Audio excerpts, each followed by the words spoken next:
Hello, today I'm going to talk about tips on dealing with multiple clients if you are a freelancer with several clients in either the lead generation space or another field. I think this video will really help you, and these are things I'm actively learning in my business right now, so I just wanted to give you my best tips in managing multiple clients. So, an introduction here is just if you have a corporate job, it's very different than being a freelancer. So, for example, when I was working in finance, I obviously saw multiple clients per day. However, I was working with one organization and they were measuring metrics. And so you could see, like, she's met with this many clients, she's gotten this many signups for this, she's done this many phone calls. And so if I was lacking in one area, say I was lacking in, I didn't send enough phone calls, well, maybe they saw that I had multiple client appointments that day. And so it made sense. And, you have one boss, so it's all adding up together and they could see this really holistic picture of what you're doing. Versus if you have multiple clients, they only see what you are doing in their business and they don't see the scope of what your day looks like. Even if you had a lot of meetings, even if you had client trouble over here, even if you had a big project going on, all they see is that business. And you can kind of think of this like high school, right?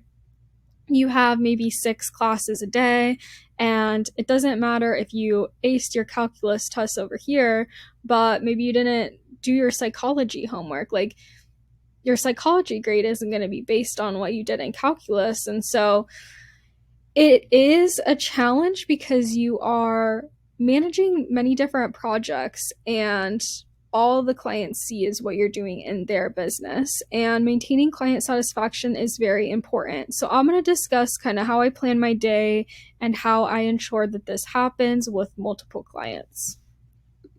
So for me, I plan my day in my Google Calendar and I allocate specific time slots for each client. So typically, each client of mine has about 1 hour a day in my calendar, Monday through Friday. There are exceptions to this. I do have clients that have 2 hours a day on my calendar. Sometimes I have a little client work that I do outside of my normal working hours if it's like a one-off project. But this is how I generally organize it.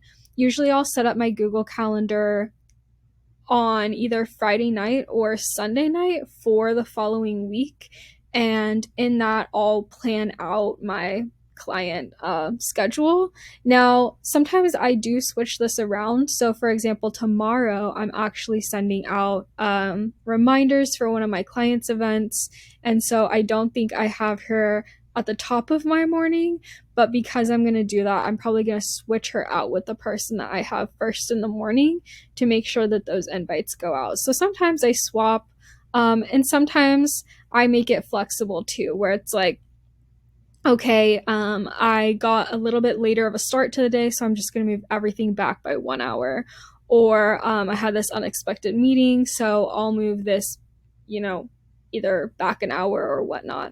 So that's kind of how I plan my day. I have certain client blocks and I really try and just focus on that client during that client block. So what I do is I do the engagement for them or whatever project we're working on. Any communication that I need with them, whether that is sending out an invoice, responding to their messages, anything like that, that happens during their hour.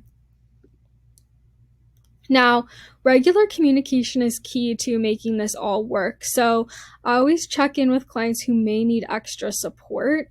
And what I mean by that is clients who are first starting, clients where we are trying out a new strategy, they're in launch mode, any sort of special circumstances. Like, I try and actively reach out, because I know if I'm not reaching out, then they're going to be reaching out to me. And so I'd rather be proactive with it than on the receiving end of like what's happening, what's going on here. Like, I'd rather over communicate. I try and address any questions or concerns that I can anticipate coming up, so that way I'm on top of it, and that reduces the chance of immediate communication needs when a client is messaging you over and over or it becomes an emergency. Obviously, this still happens when, a social media account is going haywire or something out of the blue happens. But I think if you're anticipating what's going to happen, this is less likely. So just proactively providing updates, I think, helps the client feel more secure in your relationship. And I think it helps you feel more secure in that you have been actively communicating with them. Managing messages. So, this is one of the hardest things I think as a business owner because, again, you have so many different projects that you're working on. So, you can be getting text messages, WhatsApp messages, emails, Slack notifications, and it can all feel overwhelming when you have, let's say, 5 or 6 clients, and sometimes it could feel like you're just putting out the fires every single day of like, oh, client C had something come up, now client B had something come up, but I'm supposed to be engaging for client A now. So your energy is pulled in so many different directions. So what I've found to be better than constantly checking notifications is turning notifications off, setting expectations for a response time. So letting my clients know, like, hey, I see your message. I'll get back to you this afternoon, or I'll get back to you in an hour, or something like that. Then checking messages like a few times a day. So, like, start of day, usually I'll check some messages just to see if there's anything coming up. And if it's non urgent, again, I'll just let them know, like, thanks for reaching out. I'll watch this video, or I'll update you this afternoon or this evening. Because typically each client I do get to each day. And so I'll check these at the beginning, middle, and end of the day. So I'll check kind of before I dive into anything, unless something I know I need to get to, in the middle of the day, like kind of during lunchtime, and then before I log off for the day, I'll just make sure I have no further notifications that I need to get to. And just depending on the nature of the question, I'll either address it right then if it's a simple answer, or if it's a more complex problem, not an urgent problem, but more complex, like I need to dig into it a little bit, I'll address it during their specific time the next day, and I'll let them know, like, hey, I'll update you tomorrow on this.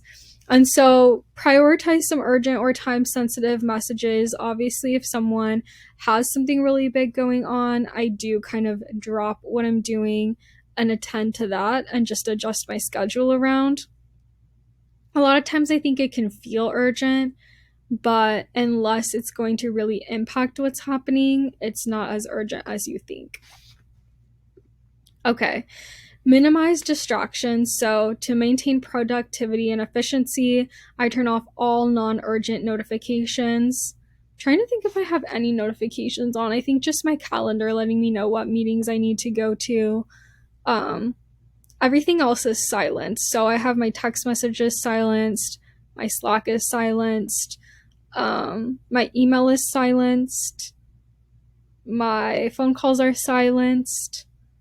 I do have a separate phone that is just for family.